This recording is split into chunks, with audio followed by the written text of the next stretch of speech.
प्रिय छात्रों, कल ईमानदार के सम्मेलन में पाठ के बारे में थोड़ा जानकारी प्राप्त किया है।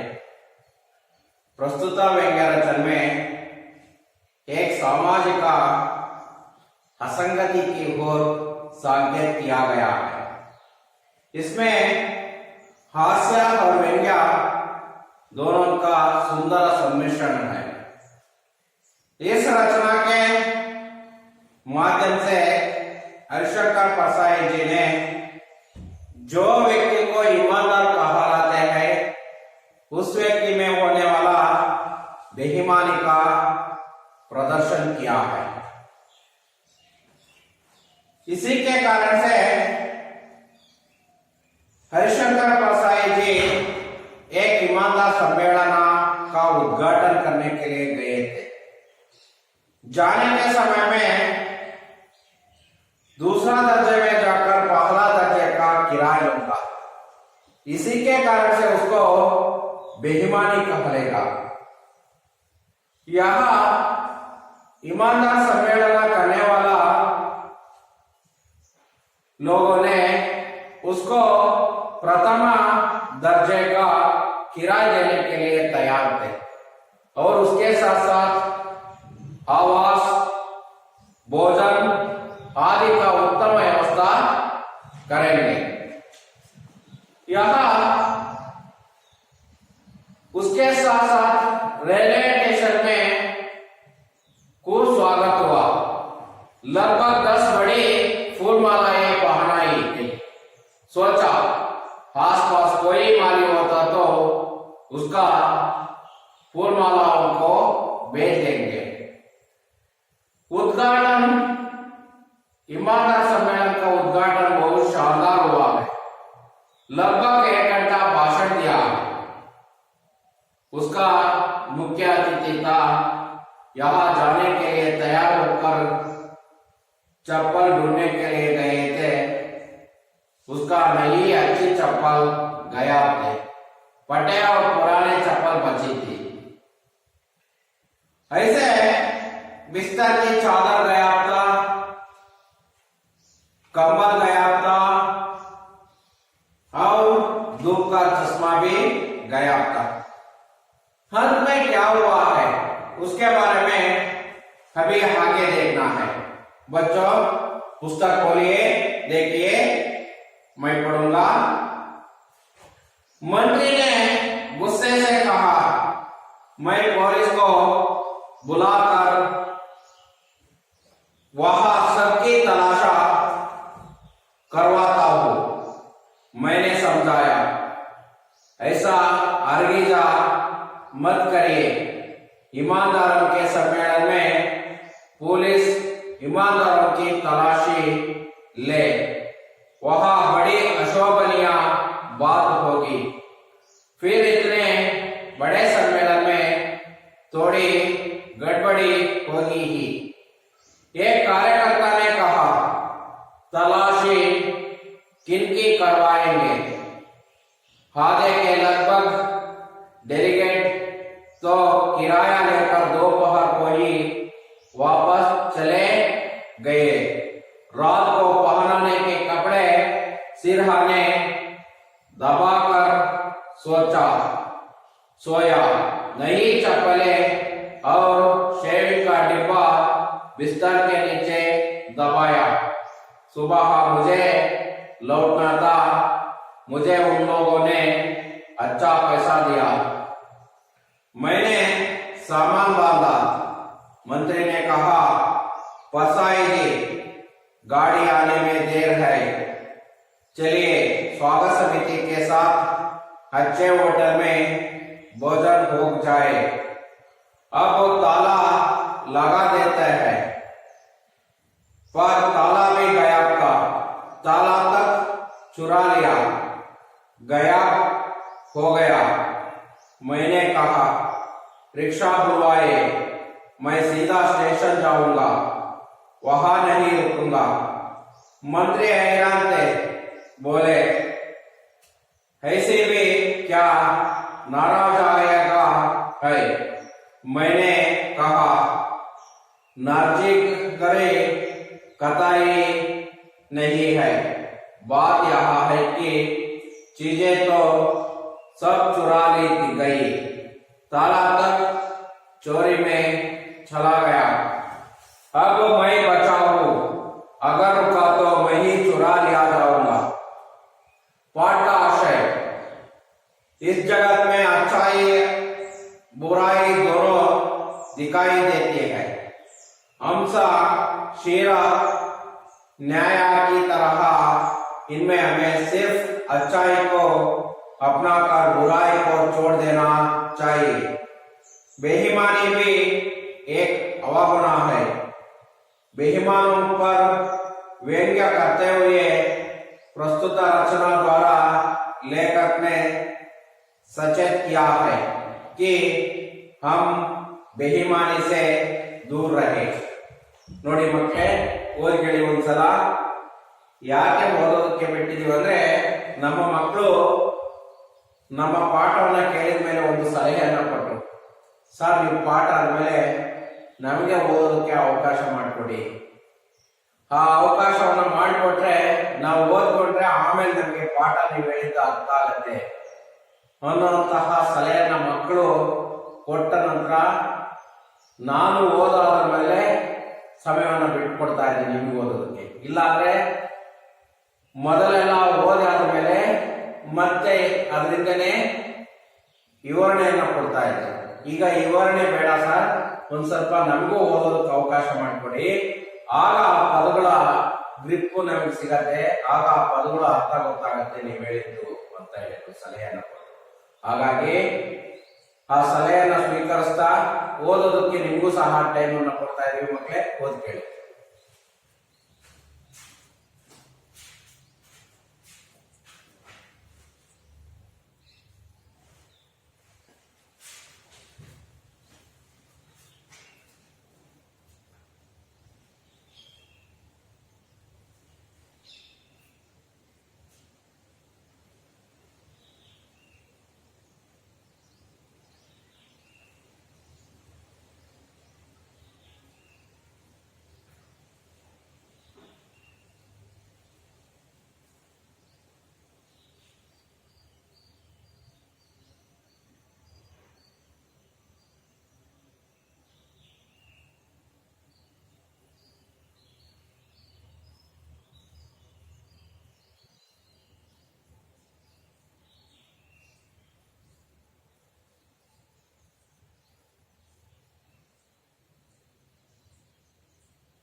ಮಕ್ಕಳೇ ಓದ್ಕೊಂಡ್ರಾ?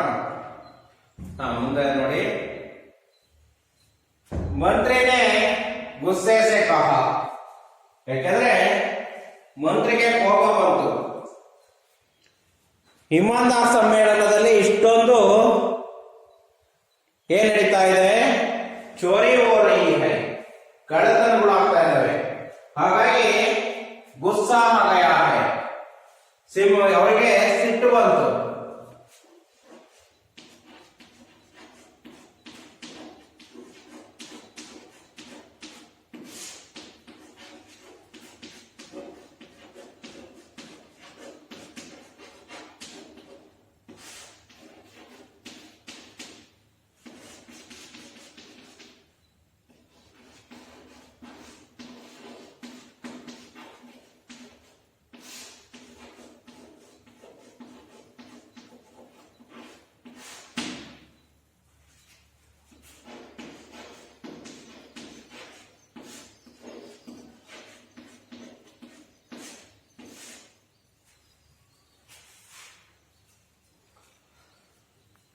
मंत्री ने गुस्सा से कहा, मंत्री ಕೋಪದಿಂದ ಹೇಳ್ತಾನೆ, मैं पुलिस को बुलाकर यहाँ सबकी तलाशा करवाता हूँ. ನಾನು ಏನ್ ಮಾಡ್ತೀನಿ ಅಂದ್ರೆ, ಈಗ ಪೊಲೀಸ್ ಅಂದ್ರೆ ಪೊಲೀಸರಿಗೆ ಬುಲಾಕರ್ ಕರೆದುಬಿಟ್ಟು ಇಲ್ಲಿ सबकी तलाशा करवाता हूँ, ಎಲ್ಲರನ್ನು ಹುಡುಕಿಸ್ತೀನಿ. तलाशा का मतलब ढूंढना.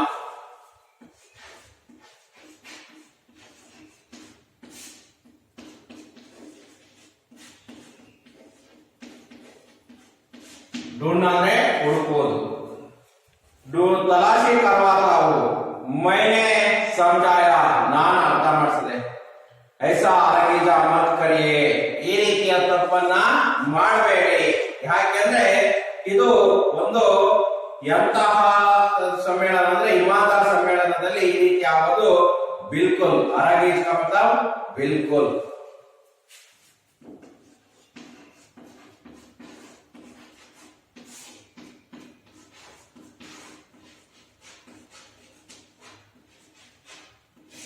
ಬಿಲ್ಕುಲ್ ಈ ರೀತಿ ತಪ್ಪುಗಳನ್ನ ಮಾಡಬೇಡಿ, ಯಾವುದೇ ಕಾರಣಕ್ಕೂ ಮಾಡಕ್ ಹೋಗಬೇಡಿ. ईमानदारों के सम्मेलन में पुलिस ईमानदारों की तलाशा ले. ईमानदार के सम्मेलन में, ಆ ಪ್ರಾಮಾಣಿಕರ ಸಮ್ಮೇಳನದಲ್ಲಿ ಪೊಲೀಸ್ ईमानदारों की तलाशा ले. ಈ ಪೊಲೀಸರು ईमानदार की तलाशा, ಈ ಪ್ರಾಮಾಣಿಕರನ್ನೇ ಹುಡುಕೋದು ಅಶೋಭನೀಯ ಬಾತ್.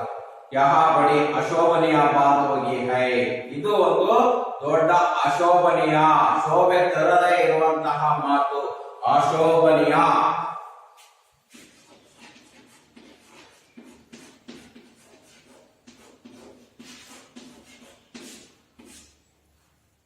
शोभ का विलोम शब्द अशोभ.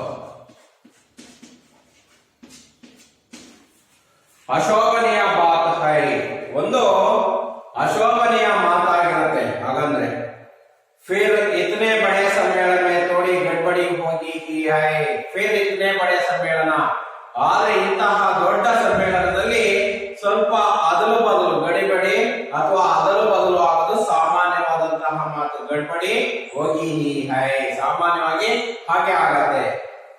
एक कार्यकर्ता ने कहा, ಆಗ ಒಬ್ಬ ಕಾರ್ಯಕರ್ತ ಹೇಳ್ತಾನೆ, ತಲಾಶಿ ಟಿಂಕಿ ಕರ್ವಾಯಂಗೆ. ಹಾಗಾದ್ರೆ ಯಾರನ್ನ ಹುಡುಕಿಸ್ತೀರಾ? ಹಾಗಾದ್ರೆ ಇಲ್ಲಿ ಆದ್ರೆ लगभग डेलीगेट तो किराया लेकर दोपहर को ही वापस चली गई है. ಅದಕ್ಕೆ लगभग ಸುಮಾರು ಅರ್ಧಕ್ಕಿಂತ ಹೆಚ್ಚು ಅಥವಾ ಅರ್ಧದ ಅಕ್ಕಪಕ್ಕದಲ್ಲಿ ಏನ್ ಮಾಡಿದ್ದಾರೆ ಅಂದ್ರೆ, ಡೆಲಿಗೇಟ್ಗಳು ಅಂದ್ರೆ ಪ್ರತಿನಿಧಿಗಳು ಕಿರಾಯ ಲೇಖ ಖರ್ಚನ್ನ ತೆಗೆದುಕೊಂಡ್ಬಿಟ್ಟು ದೋಪಹರ್ ಮೈ ವಾಪಸ್ ಚಲಿ ಗೈ ಹೈ, ಮಧ್ಯಾಹ್ನನೇ ಹೊರಟು ಹೋಗ್ಬಿಟ್ರು. 10 ಜನ ಮಧ್ಯಾಹ್ನನೇ ಹೊರಟೋದ್ರು. रात को पहनाने के कपड़े सिरहाने दबाकर सोया. रात को ರಾತ್ರಿ ಪಹನಾನೆ ಕೆ ಕಪಡೆ, ಮಲಿಕೊಳ್ಳುವಂತಹ ಅಥವಾ ಹಾಕಿಕೊಳ್ಳುವಂತಹ ಬಟ್ಟೆಯನ್ನ ಸಿರಹಾನೆ ದಬಾಕರ್ ಸೋಯ, ರಾತ್ರಿ ಹಾಕಿಕೊಳ್ಳುವಂತಹ ಬಟ್ಟೆಯನ್ನ ಏನ್ ಮಾಡಿದ್ರೆ ಸಿರ್ಹಾನೆ ಅಂದ್ರೆ ತಲೆದಿಂಬಿನ ಕೆಳಗಡೆ ಹಾಕೊಂಡು ಮಲಿಕೊಂಡ್ರು. ನೈ ಚಪ್ಪಲಿ और शेव का डिब्बा बिस्तर के नीचे दबाया. ಅಷ್ಟೇ ಅಲ್ಲ, ನೈ ಚಪ್ಪಲಿ ಹೊಸ ಚಪ್ಪಲಿಗಳನ್ನ ಮತ್ತು ಸೇವಿಂಗಿನ ಡಬ್ಬವನ್ನ ಬಿಸ್ತರ ಕೆ ನೀಚೆ ದಬಾಯಾ ಹೈ, ಆ ಹಾಸಿಗೆ ಹೊದಿಕೆ ಹಾಸಿಗೆ ಕೆಳಗಡೆ ಹಾಕೊಂಡ್ರು. ಸುಬಹ ಮುಜೆ ಲೌಟ್ನಾ ಥಾ, ಬೆಳಿಗ್ಗೆ ನಾನು ಹಿಂತಿರುಗಬೇಕಾಗಿತ್ತು. ಮುಜೆ ಉನ್ ಲೋಗನೆ ಅಚ್ಚಾ ಪೈಸಾ ದಿಯಾ, ನನಗೆ ಅವರು ಒಳ್ಳೆ ಹಣವನ್ನ ಕೊಟ್ಟರು. ಮೈನೆ ಸಾಮಾನ್ ಬಾಂಧ, ನಾನು ಎಲ್ಲಾ ಸಾಮಾನುಗಳನ್ನ ಕಟ್ಟದೆ. ಮಂತ್ರಿ ನೇ ಕಹಾ, ಮಂತ್ರಿ ಹೇಳ್ತಾರೆ ಹರ್ಷಕರ್ ಪಸಾಯಿಜಿ ಗಾಡಿಯ ಹಾನಿ ಮೇ ದೇರ್ ಹೈ, ರೈಲು ಗಾಡಿ ಬರೋದಕ್ಕೆ ಇನ್ನೂ ಸಹ ಸಮಯ ಇದೆ. ಚಲಿಯೇ ನಡ್ರಿ, ಸ್ವಾಗತ ಸಮಿತಿ ಕೆ ಸಾಥ್ ಅಚ್ಚೆ ಹೋಟೆಲ್ ಮೇ ಭೋಜನ್ ಹೋ ಜಾಯೇ, ಸ್ವಾಗತ ಸಮಿತಿಯ ಜೊತೆಯಲ್ಲಿ ಒಳ್ಳೆಯ ಹೋಟೆಲ್ ನಲ್ಲಿ ಊಟವನ್ನ ಮಾಡೋಣ ಅಂತ ಹೇಳ್ತಾರೆ. ಆಗ ತಾಲ ಲಗಾ ದೇತಾ ಹೈ, ಈಗ ನಾನು ಬೀಗ ಹಾಕೊಳ್ತೀನಿ ಅಂತ ಹೇಳ್ತಾರೆ. ಪರ್ ತಾಲ ಬಿ ಗಯಾ ಅಂತ, ಬೀಗನು ಸಹ ಮಾಯವಾಗಿತ್ತು. ತಾಲ ತಕ್ ಚುರಾ ಲಿಯಾ, ಬೀಗದವರೆಗೂ ಸಹ ಕಳ್ಳತನವನ್ನ ಮಾಡಿದ್ರು. ಗಜಬ್ ಹೋ ಗಯಾ ಹೈ, ನಾಚಿಕೆ ಆಯ್ತು. ಮೈನೆ ಕಹಾ रिक्शा बुलवाए, ऑटो रिक्शावನ್ನ ಕರೆರಿ, मैं सीधा स्टेशन जाऊंगा, सीधा ನೇರವಾಗಿ ಪೊಲೀಸ್ ಸ್ಟೇಷನ್ ಅಲ್ಲ ಮಕ್ಕಳೇ, ರೈಲ್ವೆ ಸ್ಟೇಷನ್ ಹೋಗ್ತೀನಿ.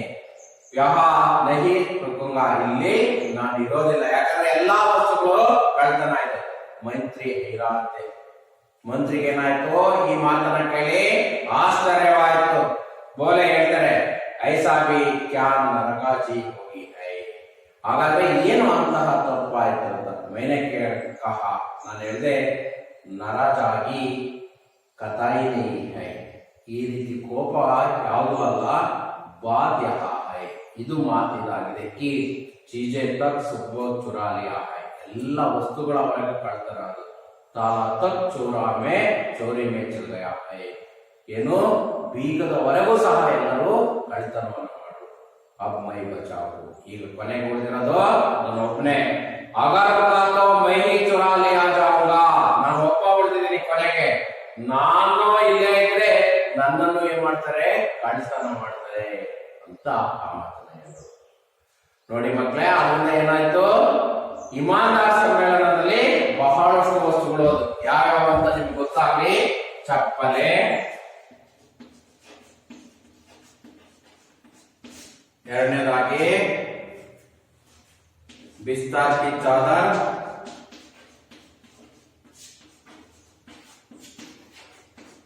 ಮೂರನೇದಾಗಿ कंबल, धूप का चश्मा,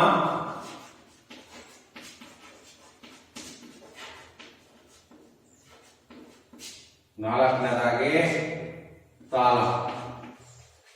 ಯಹ ಚುರಾ ಲಿಯಾ, ಇವನ್ನೆಲ್ಲವೂ ಸಹ ಕಳ್ಳತನವನ್ನ ಮಾಡಿದ್ರು. ಪಾಠ ಆಶಯ, ಹಾಗಾದ್ರೆ ಇಸ್ ಜಗತ್ ಮೇ ಅಚ್ಚಾಯಿ ಬುರಾಯಿ ದೋನೋ ದಿಖಾಯಿ ದೇತಾ ಹೈ, ಈ ಜಗತ್ತಿನಲ್ಲಿ ಒಳ್ಳೆಯನ್ನು ನೋಡಬಹುದು, ಕೆಟ್ಟವನ್ನು ಸಹ ನೋಡಬಹುದು, ಒಳ್ಳೆ ಗುಣವನ್ನು ನೋಡಬಹುದು, ಕೆಟ್ಟ ಗುಣವನ್ನು ನೋಡಬಹುದು. ಹಂಸ ಕ್ಷೀರ ನ್ಯಾಯ की तरह है, इनमें हमें सिर्फ अच्छाई को अपना कर बुराई को छोड़ देना चाहिए. ಹಂಸ ಕ್ಷೀರ ನ್ಯಾಯ, ಹಂಸ ಕ್ಷೀರ ನ್ಯಾಯದ ಪ್ರಕಾರ, ಹಾಗಂದ್ರೆ ಹಂಸ ಪಕ್ಷಿ ಹಾಲು ಮತ್ತೆ ನೀರನ್ನ ಮಿಕ್ಸ್ ಮಾಡಿಟ್ರೆ ಕೇವಲ ಹಾಲನ್ನ ಸ್ವೀಕರಿಸಿದಂತೆ ನೀರನ್ನ ಬಿಡ್ತಂತೆ. ಹಾಗಾಗಿ ಆ ಹಂಸದ ನ್ಯಾಯದ ಪ್ರಕಾರ ನಾವು ಸಹ ಕೇವಲ ಹಾಲನ್ನ ಸ್ವೀಕರಿಸಬೇಕು. ಕೇವಲ ಹಾಲಂದ್ರೆ अच्छाई को केवल स्वीकार करना चाहिए, अपना कर बुराई को छोड़ना चाहिए, बुराई ಕೆಟ್ಟದನ್ನ ಬಿಡಬೇಕು. ಬೇಹಿಮಾನಿ भी एक ಅವಗುಣ है. ಬೇಹಿಮಾನಿ ಅಂದ್ರೆ ಏನು, ಇಮಾನ್ದಾರ, ಅಪ್ರಾಮಾಣಿಕ ಅನ್ನುವಂಥದ್ದು ಸಹ ಒಂದು ಅವಗುಣ, ಕೆಟ್ಟ ಗುಣ. ಬೇಹಿಮಾನಿ पर व्यंग्य करते हुए प्रस्तुत रचना द्वारा लेखक ने सचेत किया है. ಈ ಅಪ್ರಾಮಾಣಿಕತೆಯನ್ನ ವ್ಯಂಗ್ಯದ ಮೂಲಕ ತೋರಿಸಿದ್ದಾರೆ ಅವರು. ವ್ಯಂಗ್ಯ ಮತ್ತು ಹಾಸ್ಯ ಹೇಗೆ ತೋರಿಸ್ತಾರೆ ಅನ್ನೋದನ್ನ ಅದರ ಮೂಲಕ ಚಿತ್ರಣವನ್ನ ಮಾಡಿದ್ದಾರೆ. ವ್ಯಂಗ್ಯದ ಮೂಲಕ ಚಿತ್ರಣವನ್ನ ಮಾಡಿ ತೋರಿಸ್ತಾ ಹೋಗಿದ್ದಾರೆ. ಹಾಗಾಗಿ ಮಕ್ಕಳೇ, ಇಲ್ಲಿ ಗೊತ್ತಾಯ್ತು ಏನಂದ್ರೆ, ಇಲ್ಲಿರುವಂತದ್ದು ವ್ಯಂಗ್ಯ ರಚನದ ಮೂಲಕ ಅವರು ಏನನ್ನ ಮಾಡಿದ್ದಾರೆ, ಅಪ್ರಾಮಾಣಿಕತೆಯನ್ನ ತೋರಿಸಿ ನಾವೆಲ್ಲ ಅಪ್ರಾಮಾಣಿಕತೆಯನ್ನ ದೂರ ಮಾಡಬೇಕು ಅನ್ನೋದು ಅವರ ಸಂದೇಶ. ಹಾಗಾಗಿ ಮಕ್ಕಳೇ, ಇಲ್ಲಿಗೆ ಈ ಪಾಠ ಮುಗೀತು. ನೀವು ಈ ಪಾಠದ 1 ಅಂಕ 2 ಅಂಕದವು 4 ಅಂಕದವು ಅನುರೂಪದ ಮತ್ತೆ ರಿಕ್ತ ಸ್ಥಾನ ವಿಲೋಮ ಶಬ್ದ ಬಹುವಚನ ಪ್ರೇರಣಾತ್ಮಕ ಕನ್ನಡ ಅನುವಾದ ಇವನ್ನೆಲ್ಲವೂ ನೋಟ್ಸ್ ಅಲ್ಲಿ ಬರ್ರಿ. ಬರದಾದ್ಮೇಲೆ ಏನ್ ಮಾಡಿ ಅಂದ್ರೆ ಕಲ್ತ್ಕೊಳ್ಳಿ. That is the very important. ನೀವು ಕಲ್ತ್ಕೊಳ್ಳಿ, ಕಲ್ತ್ಕೊಂಡು ರೆಡಿ ಆಗಿ. ನೆಕ್ಸ್ಟ್ ಘಟಕ ಪರೀಕ್ಷೆ ಬರುತ್ತೆ. ನಾಳೆ ಘಟಕ ಪರೀಕ್ಷೆ ಮಾಡೋಣ ಮಕ್ಕಳೇ. ಆ ಘಟಕ ಪರೀಕ್ಷೆಗೆ ನೀವೆಲ್ಲ ತಯಾರಾಗಿರಿ. ಹಾಗಾದ್ರೆ ನಾಳೆ ಇಮಾನದಾರಿಕೆ ಸಮ್ಮೇಳನ ಈ ಪಾಠದ ಘಟಕ ಪರೀಕ್ಷೆಯನ್ನು ಮಾಡೋಣ ಮಕ್ಕಳೇ. ನೀವೆಲ್ಲ ಬರೋದಕ್ಕೆ ಪ್ರಾಕ್ಟೀಸ್ ಮಾಡಿ ಇವತ್ತು. ಹಾಗಾದ್ರೆ ಯಾಕಂದ್ರೆ ಈ ಪಾಠ ಮುಗಿಯಿತು, ಹಾಗಾಗಿ ನೀವು ಇದನ್ನ ಪ್ರಾಕ್ಟೀಸ್ ಮಾಡಿ ಅಂತ ಹೇಳ್ತಾ ಈ ಪಾಠಕ್ಕೆ ನಾನು ವಿರಾಮವನ್ನು ಹೇಳ್ತಾ ಇದ್ದೇನೆ ಮಕ್ಕಳೇ. ಧನ್ಯವಾದ.